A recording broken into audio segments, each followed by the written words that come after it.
Welcome to the Lugar Series, A Seat at the Table, a podcast where we talk about leadership and impact by pulling up a chair and leaning into intentional conversation. Each episode highlights the impact of our alumni and friends who have helped us shape and expand the table for women across Indiana. I'm Anne Hathaway, Executive Director of the Lugar Series. Recently, we sat down with Teresa Lubbers, and today I'm honored to be joined by her co-founder, Judy Singleton. Judy is co-founder and strategist of Singleton Companies, a commercial real estate company she created alongside her husband. She has a passion for women in leadership. In addition to the Lugar Series, Judy has written 2 books titled Indiana's Trailblazing Women. Judy, thank you for taking a seat with us today. And we'll get to politics and we'll get to other things today. But I want to start, before politics, before government affairs, before civic engagement, you were a badass businesswoman. Ooh. And you really cut glass ceilings for a lot of people. And I don't think people know that story. So I'm going to ask you to take a few minutes to talk about after 4-H, after Purdue, you in the business world and how you cut your teeth. And I'm really glad to be here. It's fun to come and talk about the Lugar Series, but I have to tell you, it makes me a little uncomfortable talking about what I did to break glass ceilings, both in the business world and the political world. It was really at times very difficult for me. And it was also difficult for people around me. As I thought about how I got to breaking, it wasn't about breaking gender barriers, really. It's just, I just wanted to work. Mm-hmm. I just wanted to work at something that I enjoyed. Mm-hmm. So I do think it's important for people to understand what I went through and the experiences I had working in a world where I wasn't supposed to be. So were you usually the only woman in the room? Yes, I usually was. And I didn't expect that it would be so hard on men for me to show up in their workspace. Mm-hmm. I just didn't expect that. My dad told me I had all the talent and the personality that I could do anything I want. You and I must have had the same dad.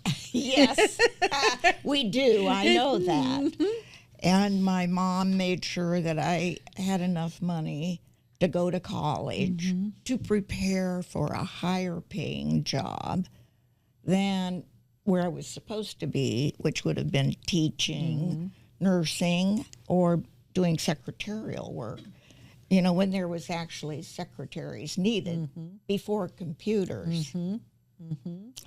So the kind of things I had to feel were, I've written my notes because otherwise I will wander on this one. Okay. Well, I know I'm anxious to hear because I think people take for granted about where women are today. And I don't think they even realize how still hard it was and is. I was at a meeting this morning where, with a man, and we were describing somebody else, and misogyny came up with regard to the fact that it still exists, and it's hard for women even today. So I can't imagine what it was like not that long ago when you started. So I'm anxious to hear your notes. Well, it was longer than you imply. I was born in 1947 and graduated college in 1969. And I would say that I have been, and I don't want to sound dramatic or whiny, but I was ridiculed, diminished, tolerated when I was in these places, and harassed and paid less. And I know how it feels to be a token woman because I was one. But the good thing is I thought about it. at least if you were a token woman, you knew you had broken a barrier. Mm-hmm. And it was a good thing, but it was also difficult from time to time. And I'd been sexually harassed, and I learned to shake that off by laughing with humor. And I know that I'm not telling you anything that you probably have not experienced. And I'll give you a vivid example of how unwanted we were in some workplaces. Mm-hmm. And this is a story about one of the trailblazing women I wrote about in my book. Mm-hmm. And she had worked very hard, studied very hard, scored the highest on her tests to go into becoming an electrician in the union. Oh, wow. And this was way back in the 70s. And she had a hard time getting a job. The union was supposed to be supporting her. Ultimately, she got a job that she wanted. And on the second or third day, she explained that two big hulky guys actually lifted her up, carried her out, said, "We don't want you here, and don't come back." Oh. Yes. So what'd she do?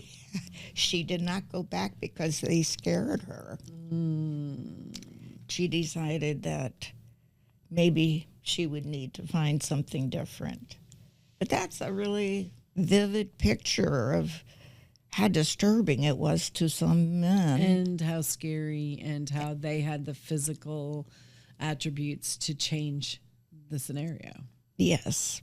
I would have been scared too. You know, we don't talk about that, but I've been scared in the workplace by some advance or things that have been said. Or an offhand comment that's meant to intimidate. Yes. And I don't know about you, but also the loneliness of not having the camaraderie, the partnership. You and I both tend to be team players and build teams. And so when you're in that situation, you really are isolated and alone because there's no camaraderie with anyone per se. You're so right about that. And I mentioned to you, preparing for this interview, I visited things that I sort of put out of my mind. And loneliness was one of those. Loneliness in the workplace, and then women who were not working or who were afraid of you because you were working with their husbands sometimes. Or I also think that there are women who can't live up to what they think women like you and I think they should be. And so they avoid us. And because they don't want the same path.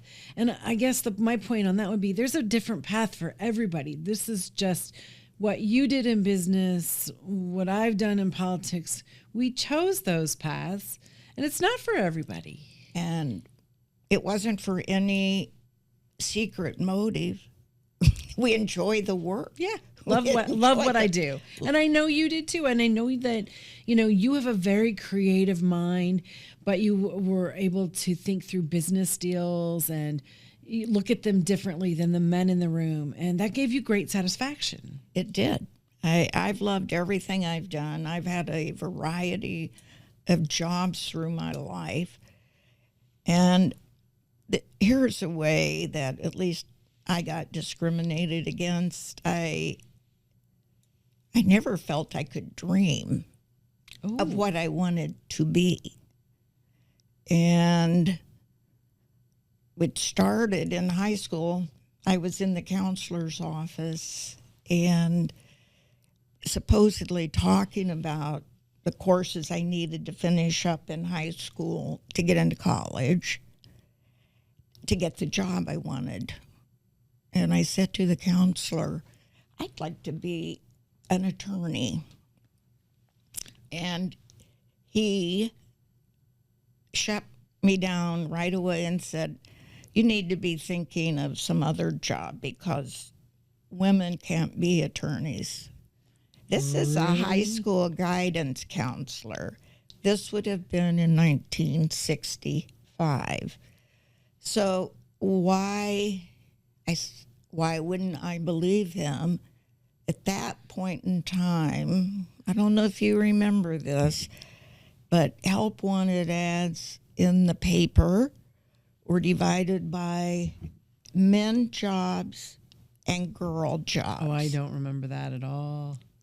They were listed that way. Oh, my gosh. And I was going to try to look up what year did they finally change that. But that's what I grew up understanding. That the jobs were gender specific. Gender specific. And someone, guidance counselor in a role who's supposed to be helping you dream and aspire, immediately told you that wasn't an option. Right. And can you imagine that person saying to a man or a boy, this is what you want to be? No, you can't be that. Think of something else. They would have said, that is a great dream. Here's what you have to do to achieve it. So I really went out in the work world feeling like I didn't have a profession. Did you still have in your core, a sense of what you wanted to do, but were afraid to say it out loud? Or were you just wandering? I've been wandering through my life because I did not prepare to be anything special.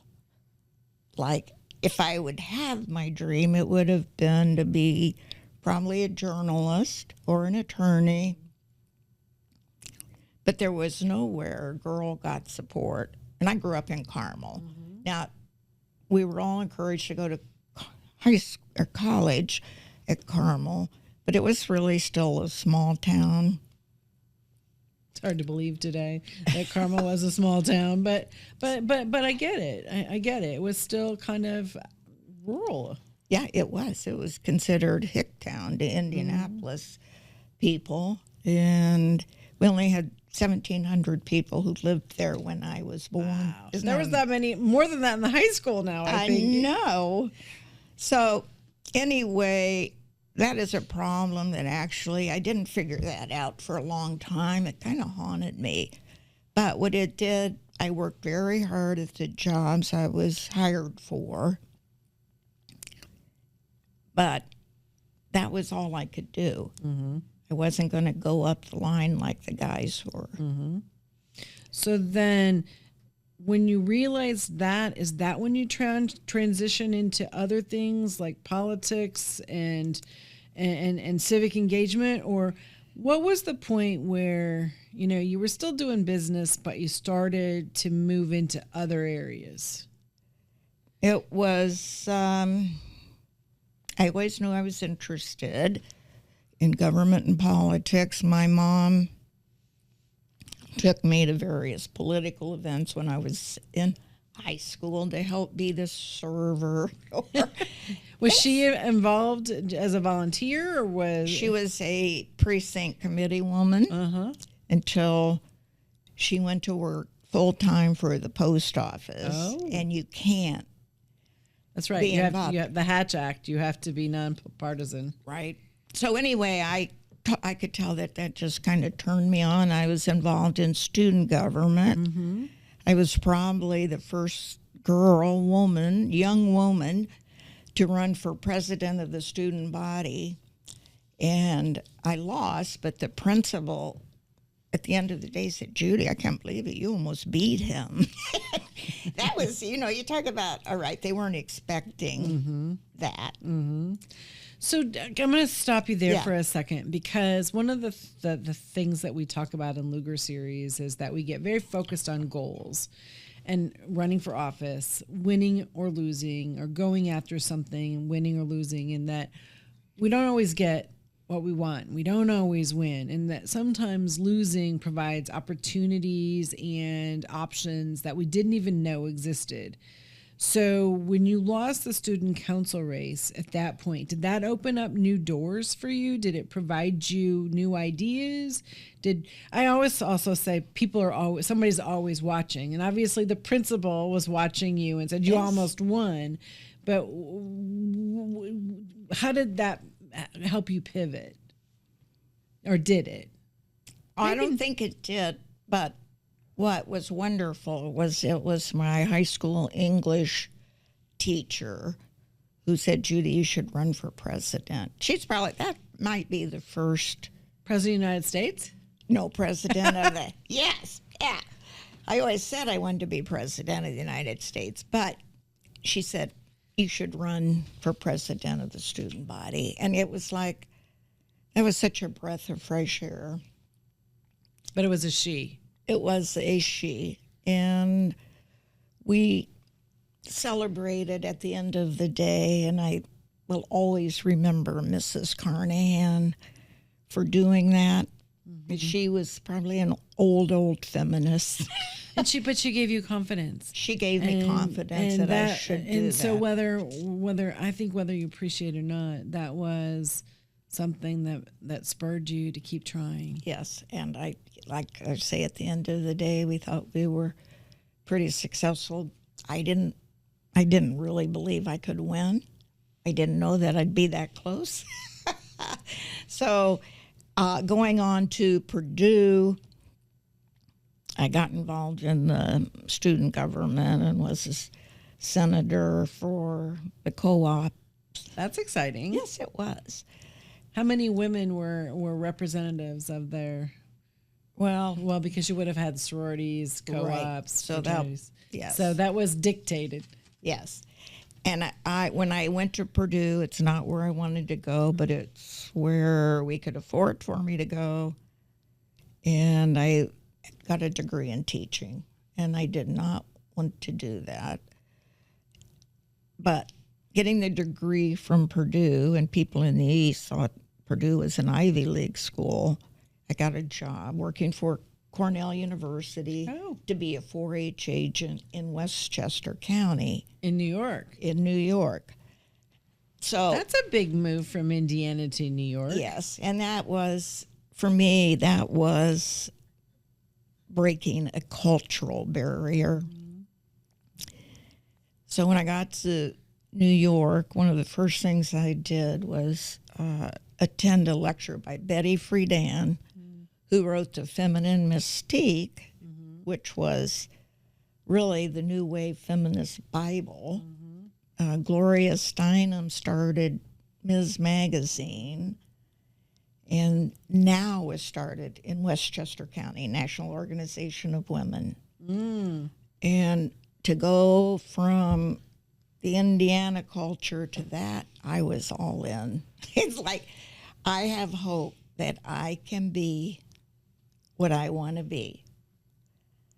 So I like to tell the story that I went off to New York dressed in my little homemade calico dress. And a year later, I went home in my hot pants and my white shiny go-go boots, and I was a feminist. Right. So we're going to, I don't know if now or later is the time to say, but you're a Republican. So how did all that fit together? You know, I was a Republican from the time I was 5 years old. And my parents told me I was a Republican. I believed them. And I stayed a Republican. And when I went to New York, I actually wasn't involved in politics, so I didn't think about that much. But I just became a more moderate, sometimes even liberal Republican is how I thought of myself. Probably a bit more pragmatic. A bit more pragmatic. And it was, I'm so glad I had that opportunity, because I saw all kinds of people who in the end wanted what I wanted. They wanted for their families what we wanted, but they just didn't do it in the same way that Hoosiers do it, so to speak. So you know what I learned. mean? It was a great learning opportunity to see the world. To see the world. Yeah. So from New York, I went to Texas, is where the not-for-profit world, I liked it, but I still wanted to be in business. And I had an opportunity through somebody I know to join a real estate company in Texas. And they thought that I had been sent there by now to disrupt their company because I was so vocal and present. And I'll tell you a funny little story. The day I was hired, another guy my age was hired for the same job. And a couple of months later, Ray, the HR manager, came in and said, Judy, you're going to have to start clocking in and clocking out. And I was hired in a executive professional position. And I looked at him and I said, well, does David have to clock in and clock out? Well, no, he's a man. I'm telling these stories because it was so blatant. So did you say, if David doesn't, I don't? Or did you just play by the rules? No, I said, Ray, I said, why would you even do this? Ask me to do this. Because I was the token woman there. Right. The funny thing, he was the token black. And it's like, Ray, why are you picking on me? And he said, well, because all the women in the secretarial pool don't like it that you do not have to clock in, because they do. Oh, so it was the other women. Yes. So, and that's another point of you had to be watchful of what other women thought. You didn't know what they were thinking, and you didn't know. They had no ill intention, I don't think, but I just had to pay more attention to the women. And in another job in Indy, some of the wives would tell their husbands what they thought about me going on trips with them, and they did not want that to occur. And we were supposed to fly out to a national meeting, and one of the wives of the executive said, that's a bad idea to have Judy on the plane with all you guys. So I had to stay back. So my lesson was, you need to get to know all the wives. Because you needed to manage them too. I needed to manage them. So I never knew then, it's like, can I just work? Right. Do I have to Right. make everybody comfortable with me? I just want to work. It's like you had to do it 3 times as hard. Yes. It seemed to be well. that way. Now, I'm telling you all these stories because they are really the things that made me feel deeply about finding a way to help other women not to have to go to work that way every day. And it really didn't stop the 70s and 80s, and was really, I've never said this, but it was my motivation to work with my husband, because I won't have to deal with the others, with the other things. And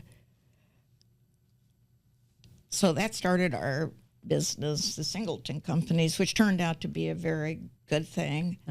Also, it was at the time that I thought, now I'm going to be interested in politics and volunteer. So I spoke to a few people who were in politics and got their advice on how would I get started. And the best piece of advice I ever got was, you should go work on Lugar's campaign because he's the smartest guy in the state. He does not have a gender problem. What was he running for at that time? A mayor or Senate? Senate. Okay. And so I joined the campaign. And when I was with the campaign, I said, you know what? We need to do an event for just women. And that scared Marty. and I said, no, there are a lot of women out there who love Lugar. And I don't see that you ask them for money. Because at the time, if a political contribution was wanted, they would call and talk to the husband, Sure, not the wife. sure. So I said, we'll put together an event for all the women that I knew in business. And turned out it was like the second best fundraiser of Lugar's campaign. Wow. Now, did you do this on your own? Yes, but I got 10 co-chairs to each sell tables, and men were not allowed, which is kind of interesting. Right. But Joe Bill Wiley got to come because he worked for the senator. And it was inspiring because the co-chairs in getting corporate contributions were supposed to ask, we would like to fill the table with your highest ranking women. And it made people think about that. So, do you remember how many people attended? 500. Wow. Our goal was to raise $100,000. We did. And it was right after that luncheon that a woman came up and said, we have to do something with this power. And by that time, I understood what Lugar was about. And I happened to be on a trip with Teresa, and we talked about it, and she knew politics. She had worked for Dick Lugar, thought it was a great idea. So we put together our plan, presented it to the senator. He was all in. And when we started out, we thought we would start with 10 participants who would have been selected because they'd already demonstrated leadership in the work world. And Lugar said, oh no, that's not enough. This is so good that it should be more. And we asked him if we could use his name. And he said, yes. What would I have to do? I said, well, the thing we would love for you to do is help us raise money to support the program by doing a fundraiser once a year. Is that how the annual lunch began? Yes, that is how it began. And we had, at the time, Democrat women attended.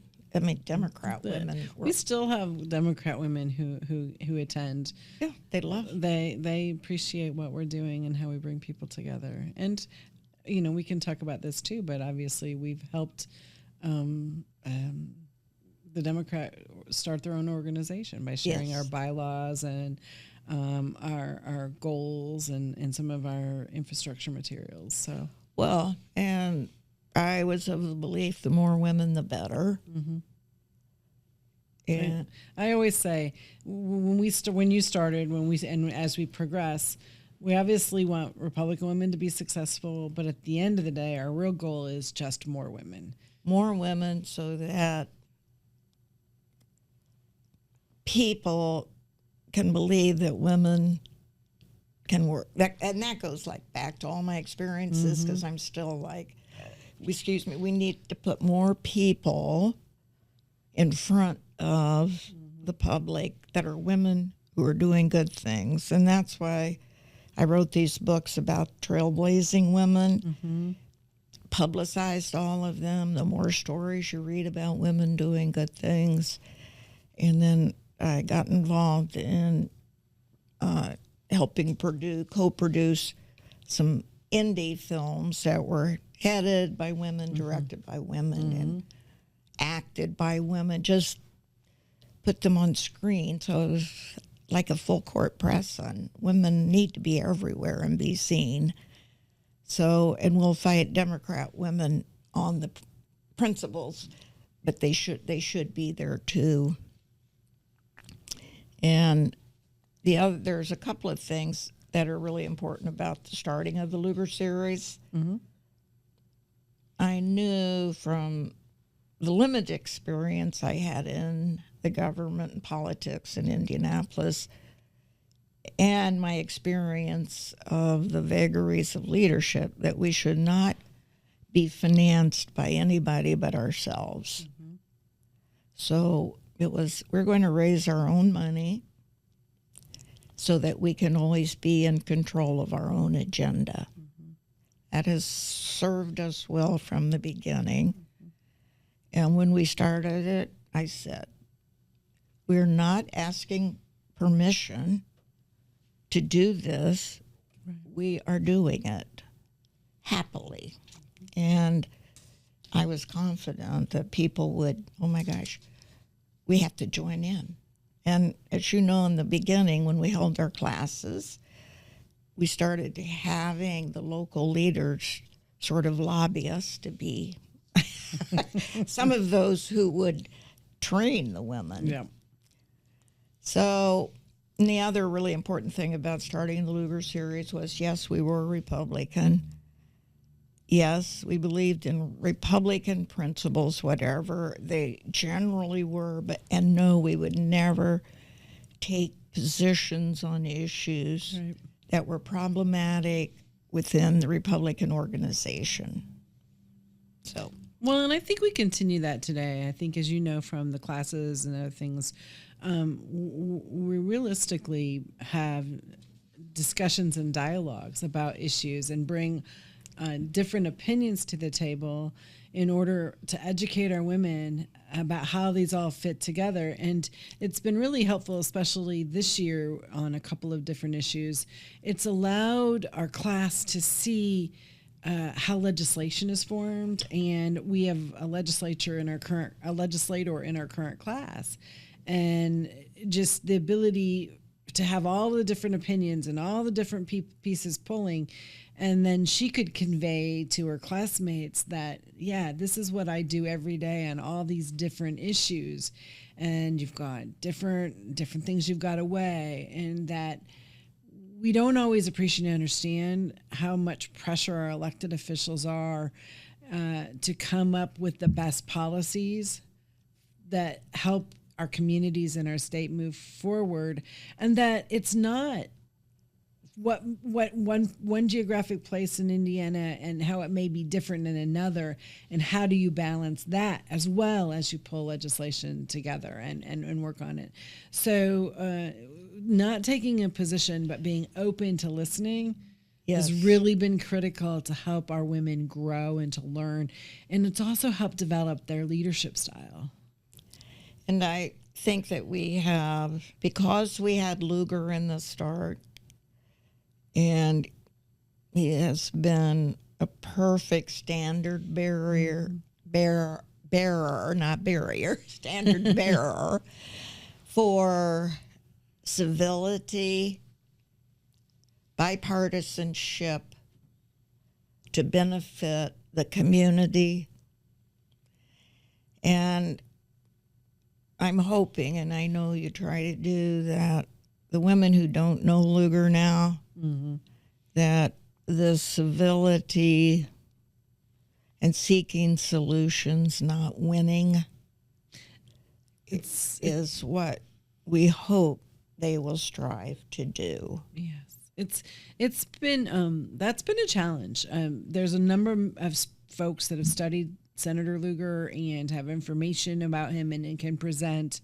There are some films that we've been able to use. There's some reading materials. A number of his friends who used to talk about working side by side, specifically Jim Morris comes to mind. He was always great to talk about Senator Lugar and through the mayor, through the Senate, and how he came to his decision making and his processes. And I think what I have learned, and I think you would validate, is that Senator Lugar was a great listener. He was a great listener. And he was able to listen and to hear, and then he envisioned public policy and brought people together to form solutions. And so I think that's just something I think about a lot as we continue to develop our program. Now, obviously, we our goal is to engage more women in civic engagement. And that can be running for office. It can be working on a campaign, serving on a board or commission. And I often talk about it's like a smorgasbord, trying to help women find their seat at the table. By doing all that, we are truly developing female leaders and helping them to take risk and come out of their shells. So if you look back on your career and starting the Lugar Series, let's talk about leadership for a second. How would you define your leadership style? Were you a pusher, a puller? I was direct. I can relate to that too. Yes, I was direct and casual, but I would say, a bull in a china shop. And I would get through the china shop, and I would know that I'm going to break some glass, but that glass needed to be broken. And there were things in our party that needed to be broken. And I wasn't always a bull in a china shop, but I was determined, because I just knew from all the experiences of 20 years how to make this program produce leaders sort of quietly. There were no quotas. We weren't demanding anything. We were just quietly filling the pipeline. So I was focused as a leader. I knew the mission and stayed true to the mission because I just had the confidence that this will work. It's okay if we only put 20 people a year into the system. There would be a ripple effect, and I have been correct about that. These women go back to their communities, different kinds of people, and then they're stirring up activities with other women. I've in leadership, and this would be my advice to anyone, and particularly today, but always, you just have to be honest. You have to be honest with yourself first, and you have to be honest with the public. And I would much rather deal with the backlash of honesty than carrying around a lie which will impact you forever. And we're seeing so much of that today, where people are turning honesty into something else. And I don't know why I said that, but honesty to me is a big deal and is a lesson. I remember when President Reagan had to go on the air and apologize for the Iran-Contra affair. And he took responsibility. He said, I don't understand. I misunderstood what was going on. I'm sorry. And the buck stops with me. And that was an issue that disturbed a lot of people, but him being so honest about he made a mistake. So what? So it was real leadership from your perspective. And so maybe the lesson to our women is, in doing what you try to do, you will make mistakes. Just make them. Apologize if they're bad. and move on. Well, and I want to hit on that because we talk about risk and taking risk and potentially failing, but all of that takes courage. And what you did as it relates to your career and helping start the Lugar Series and continuing to support over the years takes courage. Where do you find that courage, Judy? Where does it come from? Is it from, the way your parents raised you? Is it from the School of Hard Knocks? Where does that courage come from? I've asked myself that. I might call it confidence. I feel like I was born a confident person. I don't know how that would happen. Mm-hmm. But the funny thing is also I'm very shy. I know. Well, you wouldn't expect that. No, you and I share that because we can walk into a ballroom of people, and if we don't have a mission, then we feel a little bit out of sorts. Yeah, and just to go to something and to work the room, it's really painful. It is, and I think that my shyness, coupled with how confident I am, it gets confused, mm-hmm. and it sends a message. Like in school, I remember people telling me I was aloof. I seemed aloof in my leadership. Sure. And I didn't feel like I was aloof, but I think it was the conflict between confidence and shyness, mm-hmm. so that I was not a loud leader or a know-it-all leader. I walked that line carefully. But you were also a visionary, and you were focused, and you had goals, and so you were focused on that as opposed to the necessarily, the process. Yes. And so I think that probably came off as aloof as well. It might have, because I've always been able to see a big picture. I can do the detail if I have to, mm-hmm. but I can see out. And so that's why the Lugar Series, I could see what the end result was, mm-hmm. and then work backwards. So how do you get there? So as we think about the Lugar Series, nearly 700 women have been through the program, 36 years, which doesn't seem even possible to me. We 69 counties have been represented. So one of my goals is to try to get 92 counties so that we have the opportunity to say that we had 100% statewide network. Yes, that would be wonderful. And we've had women from our program serve as in Congress, as lieutenant governor, state legislators at the local county level, boards and commissions. We're really, one of the things you and I've talked about before is I don't have a very good list of what everybody's done because women don't tell you what they've accomplished. And even when we've tried to gather it and put that data together, so we had some facts and figures, it's been really difficult. I mean, it's like no one answers when we reach out and, I had a great career, and even trying to read their resumes. But, what would you say as you think about all of that? What? How do you feel about it? Well, it's kind of like I've done the same thing I've lived a pretty rich career in the first 20 years and did some things that are pretty remarkable, but I don't talk about it. And so I understand, and I think it's still some of that women accomplishments don't really matter. Is that? Well, I think that's right. I think that's deep? right. I mean, and I think so. And I think you and I have talked about this.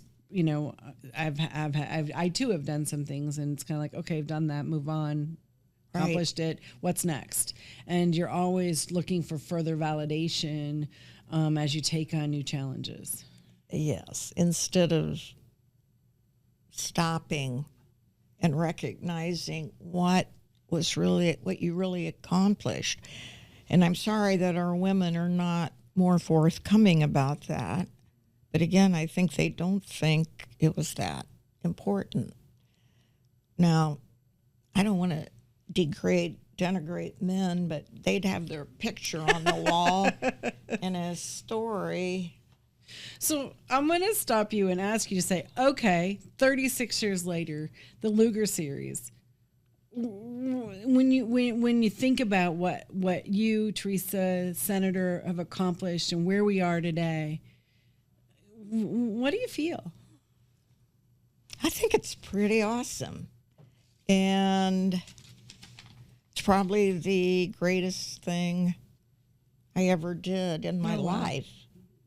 The most important thing, except for, we always have to say this, my kids and my husband. Those, Of course. Jim and the kids. Yeah, and let's not forget the grandkids now. Yeah, oh yes, and then there's the grandkids. But it was a pretty important, big deal, and you're making me feel really good about it right now because you asked, how do you feel? I feel really proud of myself, and it's like knowing what it took in the first 20 years of my work life, all the school of hard knocks to get to what the punchline was supposed to be. So we recently had our annual luncheon, and I happened to be fortunate to share a few minutes afterwards. And you were flying pretty high that day. Is there anything specific with regard to the luncheon, the women, our Maloli Award winner, or was it that you captured, or was it just the whole aura of how much it had grown and where we were that day? I think we're getting really personal, Ann, but I think that I finally came to terms with I don't have to be thinking about the next thing anymore. I'm 78. There are some things that I will do, but I don't have to worry about, well, am I doing something else with all of this? Mm-hmm. And I was there enjoying the moment. All the women, all the men who are our friends now, they're very suspicious of us. And it was just a great feeling to be there and recognize. It was really fun. This. And, the other thing we haven't talked about is, and we may not have time, is the national expansion that took place once upon a time. I think we'll have to have you back to talk about that. I was thinking we might have to have two sessions.